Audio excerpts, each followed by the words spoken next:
ஏர்வாடி இங்கே இருக்கக்கூடிய தர்காவும் அங்கே பேய் ஓட்டுறதும் எல்லாருக்குமே தெரியும்.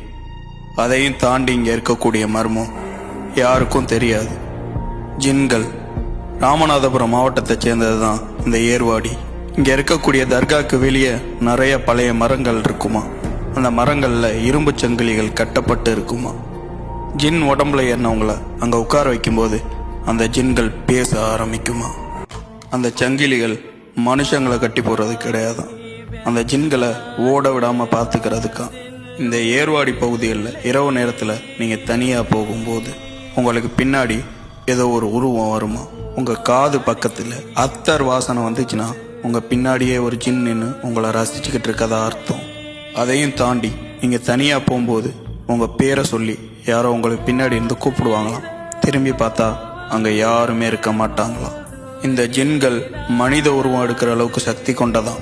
இந்த ஏர்வாடி கடலோர பகுதிகளில் இரவு 2 மணிக்கு மேலே தீப்பிழம்பு மிதந்து கடற்கரையை நோக்கி வருமா. ஆனால் கடற்கரைக்கு வந்தோன்னே காணாமல் போயிருமா. இதை கடல் ஜின்கள் வெளியே வர்றதுக்காக பண்ணுறதுன்னு சொல்கிறாங்க. ஜின்கள் கிட்டத்தட்ட ஒரு 3 வகை இருக்குது.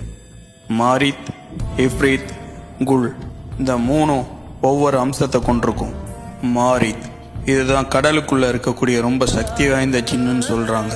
இஃப்ரீத் இது ரொம்ப கோவக்கார ஜின்னா, நெருப்புலேருந்து உருவானதா சொல்கிறாங்க. குல் மனுஷங்க நடமாட்டம் இல்லாத இடத்துல பாலடைஞ்ச பழைய இடத்துல தான் இது இருக்குமா. மனுஷங்களை இதுக்கு ரொம்ப பிடிக்குமா. நான் ஜின்னை பற்றி பேசலான்னு முடிவு பண்ணி தேடும்போது நிறைய இன்ட்ரெஸ்டிங்கான நியூஸ்லாம் கிடைச்சிருக்கு. நிறையா உண்மை சம்பவங்களும் கொடூரமான கதைகளும் கூட கிடைச்சிருக்கு. ஸோ இதை ஒரு சீரீஸாக போடலான்னு நினைக்கிறேன். வேணும்னு நினச்சிங்கன்னா கமெண்ட் பண்ணுங்கள், மறக்காமல் நம்மளை ஃபாலோ பண்ணிக்கோங்க.